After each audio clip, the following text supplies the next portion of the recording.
j'estime mon opinion en tant que citoyen congolais par rapport à la situation qui prévaut dans ce pays entre l'Église catholique et les institutions. Cette opinion, je l'exprime en tant qu'individu, pas au nom d'un parti politique, pas en tant que politicien, mais en tant que personne physique, M. Zorobabel Shungu, et ses opinions ne m'engagent que moi-même, et je les fais conformément à la doctrine du message de William Branham que je crois et que j'enseigne. L'Église catholique a toujours exprimé ses opinions à travers ses clergés, et les clergés catholiques s'est défendu que leurs opinions par rapport à la doctrine sociale de l'Église catholique. Ils ont les mêmes droits, les mêmes prérogatives, de la même liberté d'expression. Je tiens ici à exprimer l'opinion de William Branham face à l'Église catholique dans les milieux politiques. Nous savons tous que dans ce pays, la Constitution a prévu un article où il est dit que l'État congolais est appelé à subventionner toutes les associations sans but lucratif, les confessions religieuses, confessionnelles, qui contribuent au développement économique, social, culturel, moral, intellectuel et spirituel de la population, c'est-à-dire les églises. Donc, bien qu'étant un État laïque, et la Constitution a prévu que l'État puisse subventionner des églises. Et tout le monde connaît, il n'y a pas une association confessionnelle plus subventionnée dans ces pays, plus que l'Église catholique. De tous les régimes, même les régimes actuels, même pendant que les clergés allaient s'en prendre au chef de l'État, ils sont tentés de bénéficier de 500 000 $ qu'il avait donnés par diocèse. Le président Félix Tshisekedi a donné 500 000 $ par diocèse pour financer leurs projets. C'est connu, c'est tous. C'était publié officiellement. Mais malgré tout, pourquoi l'Église catholique a toujours cette position, ces revirements? À l'époque coloniale, l'Église catholique était alliée avec le roi Léopold II. Il a coupé des bras des droits, les bras des gens à l'Équateur. Il y a même en Belgique actuellement une commission parlementaire qui a été placée pour traiter les dossiers des passés coloniales. Chose curieuse, il n'y a aucun communiqué de la part de l'Église catholique par rapport aux bras coupés de l'Équateur. Et surtout que les cardinals actuels de l'Équateur.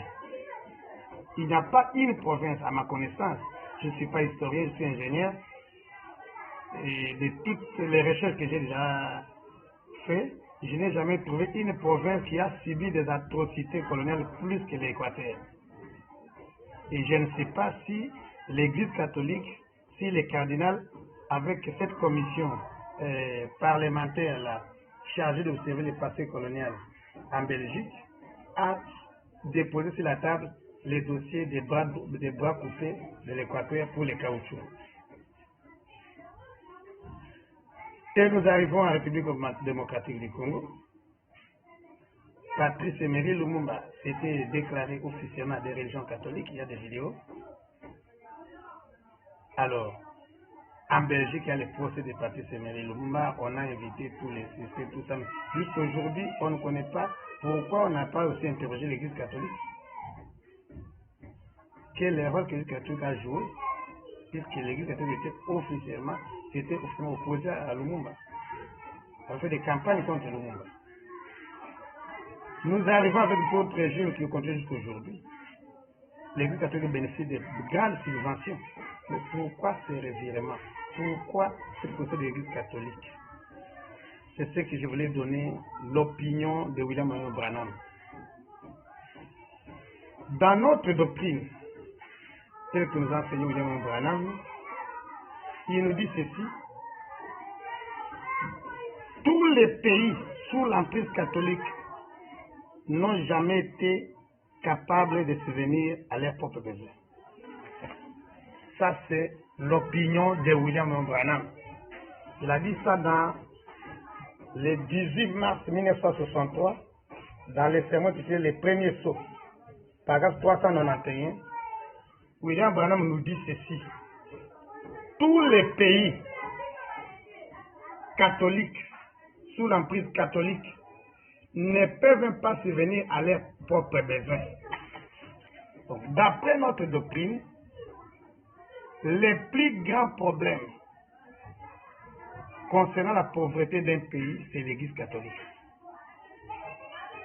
Aucun pays sous l'emprise catholique n'a jamais été autosuffisant. Ça, c'est l'opinion de William Branham que nous enseignons. Deuxième citation, la question-réponse sur les sceaux, prêché le 24 mars 1963, paragraphe 292.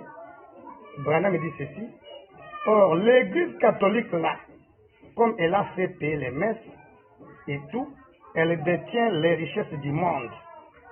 Elle a les longs bras, celle qui possède l'argent. Donc, avoir les longs bras, c'est-à-dire des escrocs, des voleurs. Dans notre doctrine de William Branham, l'Église catholique, surtout les clergés catholiques, ce n'est qu'une association des escrocs, des voleurs. Une véritable escroquerie bien institutionnalisée. Pour preuve, je vous dis, dans ces pays, l'Église qui bénéficie beaucoup plus de subventions. Même maintenant, je fais l'émission, les chèques ou tout ce qui est ordonné par les chefs de l'État, ça continue à couler dans des caisses de diocèse. Mais pourquoi le cite? Mais c'est l'escroquerie. Quelqu'un qui vous fait semblant qu'il est avec vous, vous donnez l'argent, il se retourne contre vous. C'est de l'escroquerie. Ça prouve ce que Branham a dit. Kabila, qu'est-ce qu'il n'a pas fait pour l'Église catholique? Il a consommé des basiliques à Goma. Ils se sont retournés contre lui. Le président Félix a donné 500 000 $ par diocèse. Il se retourne contre lui. Ce sont des escrocs. Vous voulez dire quoi? Donc Branham a dit la vérité. Ils ont les longs bras. Ce sont des voleurs, ce sont des escrocs. Une escroquerie bien institutionnalisée. Dans le deuxième sceau, prêché le 19 mars 1963, paragraphe 312. Branham dit encore ceci: la Rome païenne devenue la Rome papale, l'esprit antichrist incarné, quand il s'est incarné et qu'il a été couronné, il est devenu roi, couronné de Rome, à la fois l'État et l'Église, les deux. L'Église catholique, c'est l'antichrist couronné qui est à la fois l'État et l'Église. C'est ce que cherche l'Église catholique au Congo. Ce n'est pas le bonheur du peuple congolais. Il cherche à avoir le pouvoir politique. L'Église et l'État. C'est ce qu'ils sont en train de chercher. Ce n'est pas toute l'argent qu'on leur donne. Ils trompent des politiciens. Ils trompent des chefs d'État. Oh, donne-nous ceci, doctrine sociale de l'Église, on a des hôpitaux. On leur donne de l'argent, ils se retournent encore contre les pouvoirs. C'est quoi? Ils sont en train de chercher les pouvoirs. Puisque l'esprit antichrist, c'est l'Église et l'État. Ils veulent être à la fois l'Église et être à la fois l'État. Donc c'est l'antichrist couronné. Donc les démarches que les clergés catholiques sont en train d'effectuer dans ces pays, c'est de devenir l'Église et l'État. Donc c'est l'onction antichrist. L'onction qui fait parler les clergés catholiques, c'est l'onction antichrist. C'est l'onction d'escroquerie. Ils font des pressions, on leur donne de l'argent, ils font un peu volte-face, ils reviennent encore. Ce sont des pressions pour réclamer l'argent. Ce sont des pressions pour réclamer l'argent et aussi chercher le pouvoir. Il suffit qu'ils fassent des chantages. Alors on fait des chèques, ils se taisent. Ils voient que non, moi là, ils reviennent encore, ils font des chantages. On leur donne des chèques, ils se taisent. C'est des escrocs. Dans les sermons intitulés L'âge d'église de Thyatire, Branham dit ceci: la Rome papale s'est infiltrée partout dans le monde. Et elle dispose d'un pouvoir absolu. Elle se sert des rois et des marchands et la puissance mortelle de sa religion et de son empire financier lui permettant de gouverner comme déesse de notre âge. L'autre difficulté qui est vraie est que l'Église catholique est infiltrée partout, dans tous les quartiers, dans toutes les avenues, pour avoir le pouvoir absolu. Malheureusement, elle n'a pas encore eu ce pouvoir absolu en RDC. C'est ça ce qui motive toutes ces déclarations-là. Ce n'est pas pour le bien-être du peuple. Premièrement, c'est de l'escroquerie, faire des chantages, on leur donne de l'argent, ils reculent. Quand vous voyez qu'ils ont besoin d'argent, ils font des chantages sur la période électorale, on leur prête de l'argent, ils reculent. Ça, c'est d'abord de l'escroquerie. Deuxièmement, ils n'ont pas encore de l'ancrage du pouvoir absolu dans ce pays, surtout que depuis après l'indépendance, l'Église catholique, le nombre de croyants catholiques a baissé considérablement dans ce pays. Ils sont à moins de 50%. Ils n'ont plus le pouvoir absolu. Les croyants catholiques sont moins de 50%.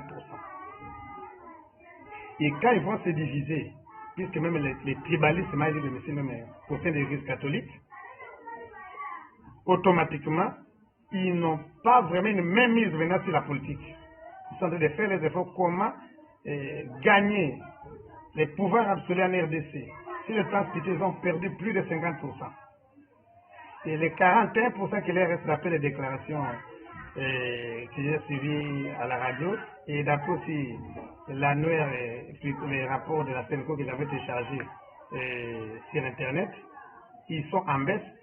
Étant en baisse, ils sont aussi divisés pour des motifs politiques.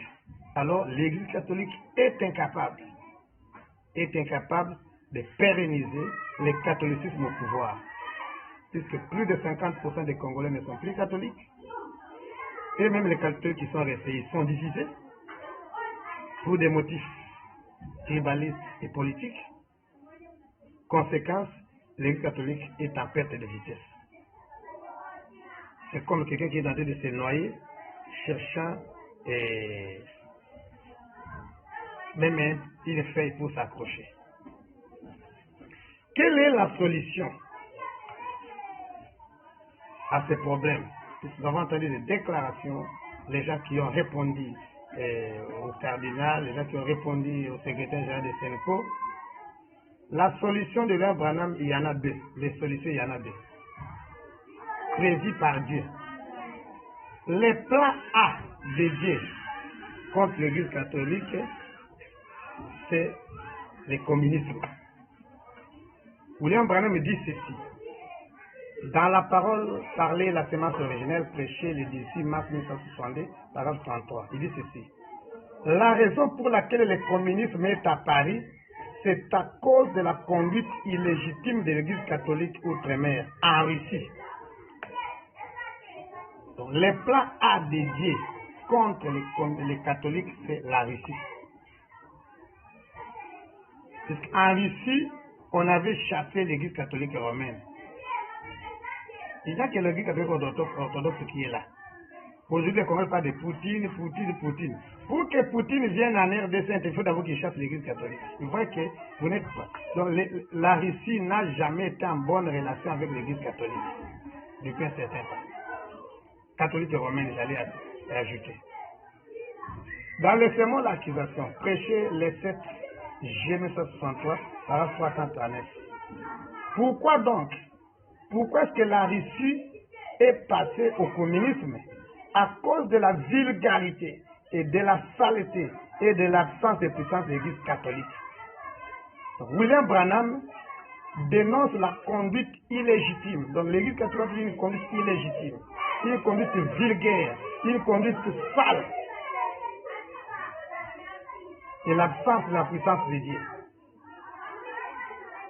C'est la cause de la vulgarité de l'Église catholique, de la saleté de l'Église, de la conduite vulgaire de l'Église catholique, de la conduite sale de l'Église catholique, de la conduite illégitime de l'Église catholique, que la Russie a chassé l'Église catholique là-bas chez eux. Dans le sermon, ne t'appuie pas sur ta propre intelligence, prêché le 20 janvier 1965 par 79. William Branham dit ceci. Presque toutes les richesses du monde, dit la Bible, se trouvent dans l'Église catholique. C'est pour ça que la Russie l'a excommunié. C'est ce qui a été la source même du communisme.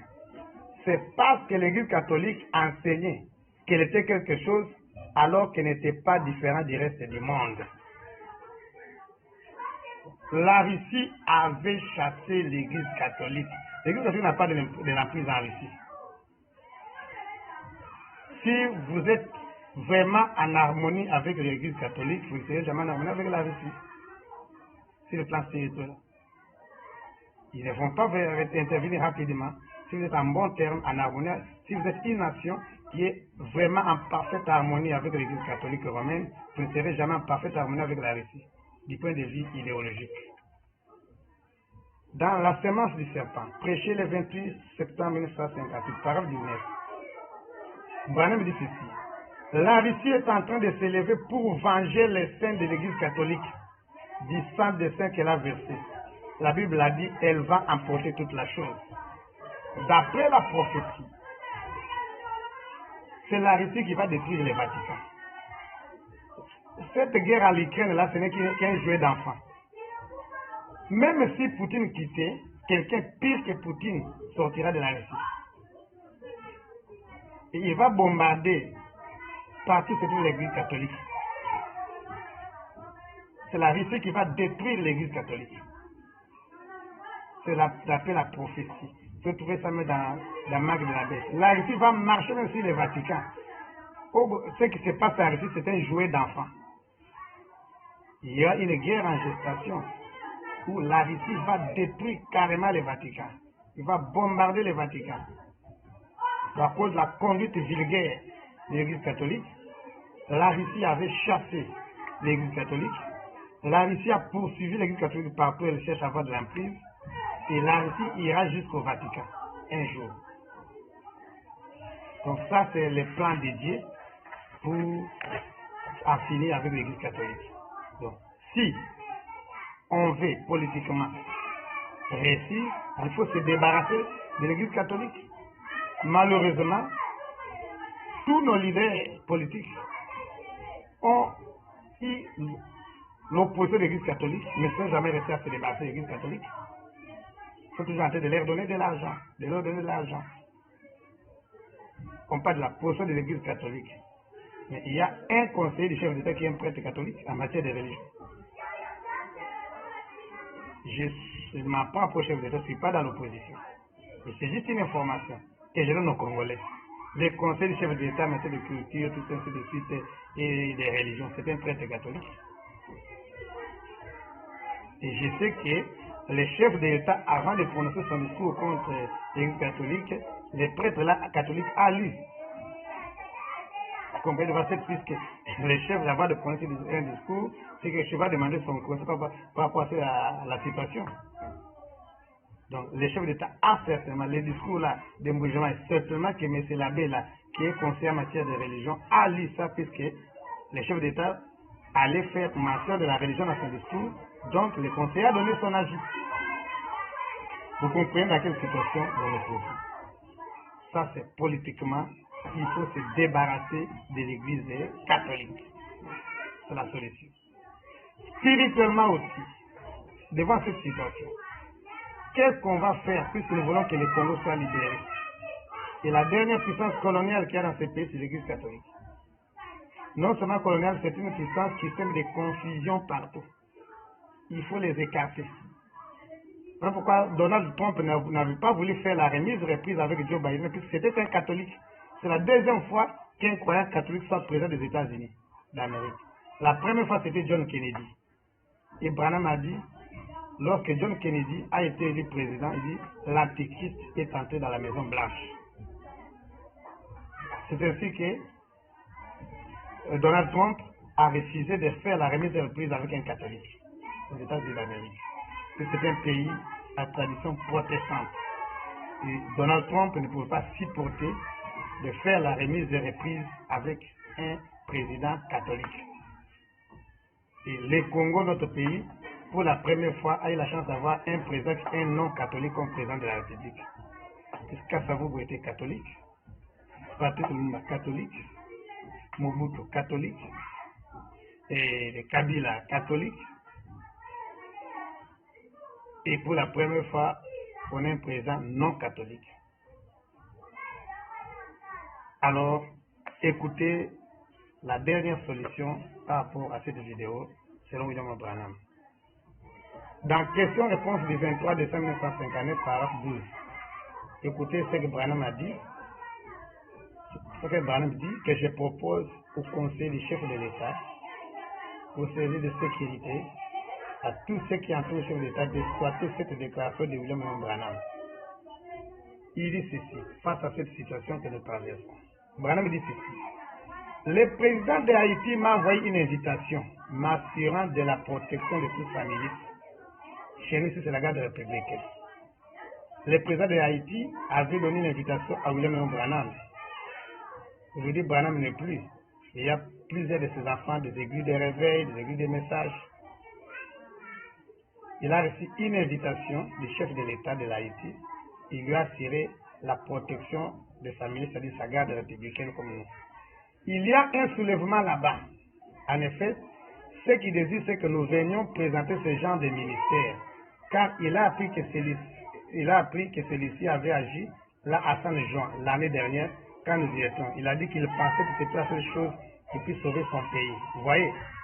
Maintenant, si l'un de mes amis catholiques est présent, comme moi je le dis ici, s'il y a de mes amis catholiques qui suivent cette vidéo, je ne dis pas ceci pour vous insulter ou quoi que ce soit.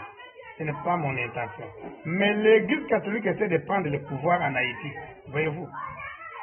Et la seule chose qui puisse sauver le pays, c'est qu'un réveil protestant le secoue maintenant même. Donc, William Branham a détecté où se trouvent les problèmes. Le président de l'Haïti avait des amis avec l'Église catholique qui préparaient un soulèvement. Avec déjà les déclarations que nous avons ici. Alors, le président de Haïti avait suivi Frère Branham, avait aidé notre chef d'État à Saint-Jean. Lorsque l'Église catholique voulait faire la même chose. Et le président de Haïti, son collègue lui a dit non, appelle Branham. Et qu'est-ce que le président a fait? Il a sponsorisé des réunions de campagne d'évangélisation en Haïti. Il a sécurisé les campagnes.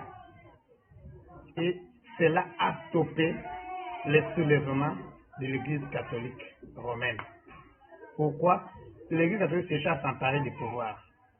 Toutes les déclarations que vous attendez là, catholiques a dit qu'ils sont en train de chercher à créer un soulèvement.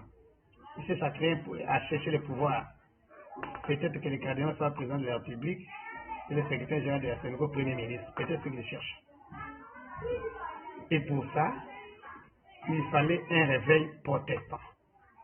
Malheureusement, nos protestants actuels n'étant plus forts spirituellement contre l'Église catholique, les chefs d'État ont toujours fait recours à nous, les églises de réveil. Maintenant, la solution, c'est faire quoi? C'est faire comme à Saint-Jean. Sponsoriser des campagnes de réveil dans tous les quartiers, dans toutes les avenues, dans tous les villages, dans toute la RDC. Vous allez voir, nous allons fragiliser l'Église catholique. Mettre des panneaux publicitaires partout, des baffles partout, des radios partout, des radios communautaires, dans tous les secteurs, dans tous les groupements, dans toutes les communes, dans tous les territoires, dans toutes les provinces. Envahir les Congo par un réveil protestant, c'est ça qui va stopper l'Église catholique. Donc, nous avons des cartes d'appel à de Branham pour stopper l'Église catholique et faire comme la Russie, les écarter des institutions, couper des conventions avec eux, toutes les conventions de gestion scolaire, vraiment couper carrément avec l'Église catholique, ou même les chasser carrément, comme ça a été fait en Russie. Puis c'est une puissance étrangère. Ou bien sponsoriser un réveil protestant à travers tous les pays. Et c'est ce que le service de sécurité de Saint-Jean avait fait avec leur chef de l'État. C'est ce que le service de sécurité de Haïti avait fait avec leur chef de l'État. Lorsqu'ils avaient un problème avec l'Église catholique, qu'est-ce qu'ils devaient faire? Sponsoriser les églises de réveil. Et faire des campagnes partout, mettre l'Église catholique mal à l'aise, sortir de Babylone, et les répandre des prédicateurs de réveil partout. C'est ça qui va fragiliser l'Église catholique. Que le Seigneur vous bénisse.